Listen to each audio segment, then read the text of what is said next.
அக்கா ஒரே தலைவலியா இருக்கு, 2 வேளைக்கு மாத்திரை கொடுங்களேன். அப்படியாடா தம்பி, கொடுக்குறேன்டா, 1 நிமிஷம்டா கொடுக்குறேன்.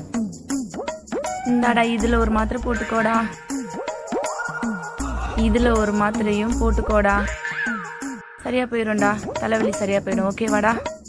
அக்கா அக்கா இருங்கக்கா, எங்கள் அண்ணனுக்கும் கால் வலிக்குதான், அவருக்கும் சேர்த்து 1 வேளை கொடுத்துட்றீங்களா? அப்படியாடா, அவங்களுக்கும் கொடுத்துட்றேன்டா 1 வேளைக்கு. இந்தாடா, இதில் 1 இதில் 1 கொடுத்துட்றான். இது 60, இது 80டா. ஓகேவா? அக்கா 2மே ஒரே மாத்திரை மாரி தெரியுது, எங்கள் அண்ணனுக்கு கால் வலி சொன்னேங்க்கா. டேய், 2மே வலி தானடா.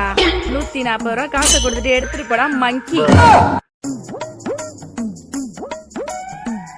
இவர்கிட்ட போய் வந்தோம் பாரு, ஒரே மாத்திரையை கொடுத்துட்டு ஒன்று 60 தான், இன்னொன்று 80 தான்.